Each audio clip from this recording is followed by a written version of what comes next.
So recently, I've beaten all of Honkai Star Rail demo and its different endings on stream, and during my time playing, I've gotten many questions such as what are the best team comps, who is the best characters, what competence should I prioritize, and so on. But by far the most frequently asked question was whether or not I will be allowing Tectone to play Honkai Star Rail. Now, for those who are not in the loop, Tectone is another YouTuber I feuded with in the past, and unfortunately I ended up having to blacklist him from playing another upcoming game called Arknight's Enfield. In fact, I've actually gone so far to not even allow him to react to any recent trailers and news for it. So while I did find it annoying people kept asking me this question, I guess people are just naturally curious whether I will be enforcing similar measures with Honkai Star Rail. And before I give my answer to that, just so you all have the full context, I think it's necessary I give a bit of lore on who is Tectone and then the back and forth I had with him last year.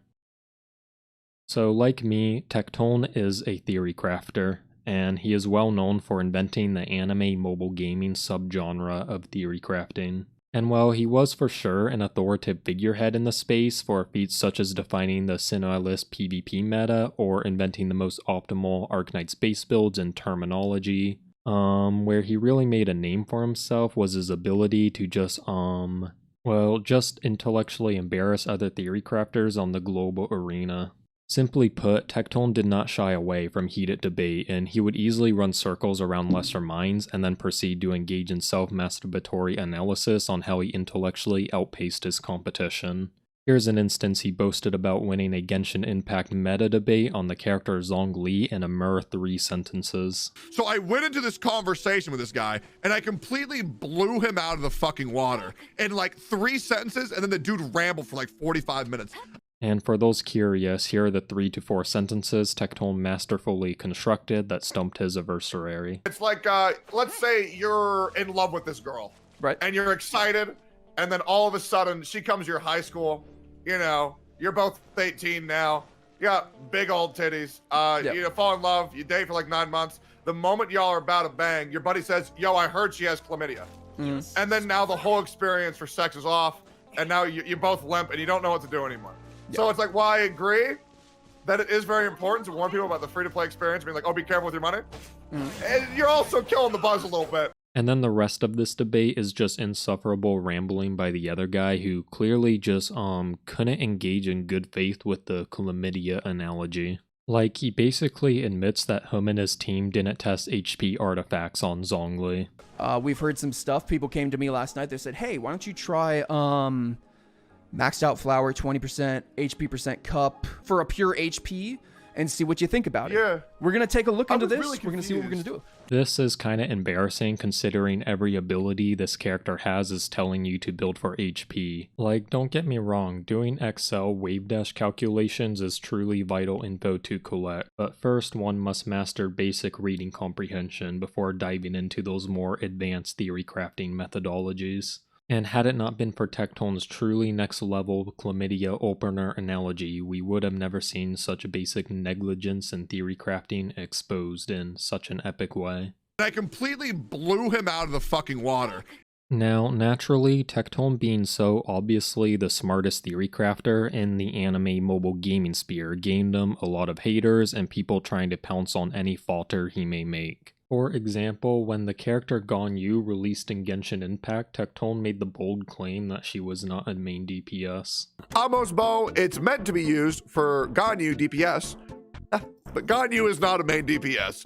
She's not! And Tectone even doubled down on this when it seemed he was categorically, inexcusably wrong, as many were using Ganyu as a main DPS. So many theory crafters took this opportunity to publicly lambast Tectone for lying. One of the biggest things that my channel, people who watch my channel are familiar with, is the whole Ganyu situation, where I said that Ganyu isn't going to be a main DPS, she's going to be a support. Now, contextually for me, that was correct when I said it, because contextually, What a fucking liar, dude. What a fucking Weasley little liar, dude. What a fucking Weasley little liar, dude. Holy shit, dude. Excuse me. Holy Sorry. fucking I'm out of shit, control. I dude. apologize for that. Literally lying. Still lying to his audience. Well, turns out Tectone wasn't literally lying because according to modern theorycraft literature, Ganyu is indeed recommended as a sub-DPS, specifically for cryo characters like Ayaka. So even what seemed to be Tectone L's turned into massive W's, and from my understanding, these days people frequently meme on the theory crafters who were foolishly promoting Ganyu DPS at the start. Anyways, there's a lot more lore I could go through, but I think this is enough to give a sufficient explanation on who is Tectone and why he is so revered in the anime gaming community, due to him just being objectively the best theory crafter in the space. Overall, Tectone didn't just defeat his opponents, he mercilessly humiliated them, casting them down like broken-winged birds into the loser's pit of shame amidst an unceasing stream of ridicule and scorn.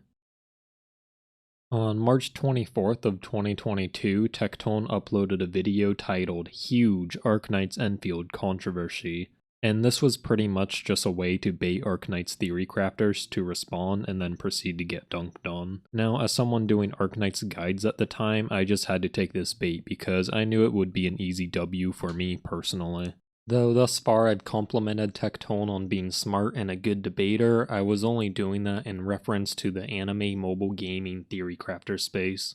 It's like, if a snail is faster than other snails. Like sure, we can all acknowledge that it is the fastest snail in the garden, but are we really going to respect its speed? Obviously, we would not, and as someone with over a decade of theory crafting experience, getting into an internet debate with Tectone proved to be no issue for me. Long story short, we went back and forth quite a bit, and I pretty much annihilated him on every point to an embarrassing level. I don't want to relitigate every detail, and unfortunately didn't save every VOD of our back and forths, but one example of a point I totally won on was that of the Arknight's operator Spectre. I made the claim that a unit named Spectre was not a boss killer, and while it may seem I was making that claim at face value because it was my position, my actual intention was to bait Tectone into confusing Spectre with a new operator named Spectre Unchained who was a boss killer. Predictably, Tectone took the bait and looked like an idiot.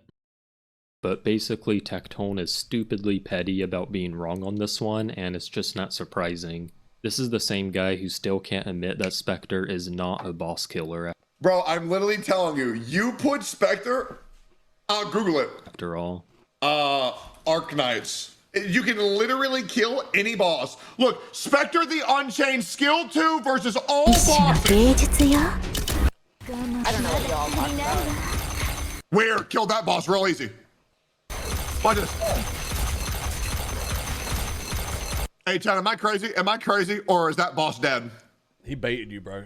This is pretty much how all our back and forths went. It just got to the point where I was destroying Tectone so hard that I was making him very irrelevant. So he eventually got desperate and just one day randomly out of the blue made fun of my Spy X Family review and sent his fans to do the same. Now my original claim in those videos was that Spy X Family was no Attack on Titan and that the show would fail. And at that time I made these videos, Spy X Family was truly the toast of the town in the anime community. Like if we go to the Wayback Machine, we see it rated as the #2 anime of all time above Attack on Titan. And I found this to just be wild. The reality was that the true reason Spy X Family was so popular was just because of troll TikToks going viral stirring drama. And honestly, I would wager that these TikTok accounts were ran or hired by the Spy X Family creators to promote the show, because the best way to market your product in 2023 is to have outrage associated with it. Like most recently, people actually pretended to find Hogwarts Legacy fun.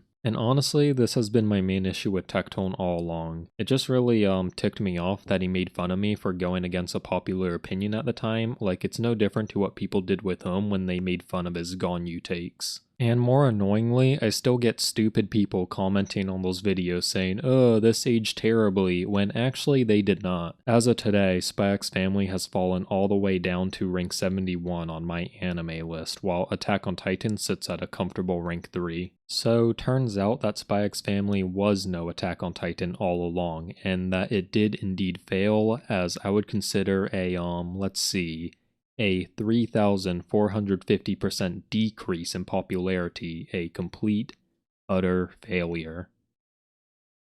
Anyways, with all this context given, I regret to inform you all that unfortunately I will probably be allowing Tectone to play Honkai Star Rail. The thing is, the back and forth I had with him was like a whole year ago, and I honestly feel like I overdid it. Like before I started relentlessly embarrassing Tectone, we see he lived in a nice place, even owning the same model of bladeless fan that I possess. But ever since I made him irrelevant, he is like living in a basement or something and just pathetically sitting on the floor, and it's just sad. Also, I like to let go of my grudges every new year, and this was all a year ago, but for those worried, the Arknights ban will stay in place.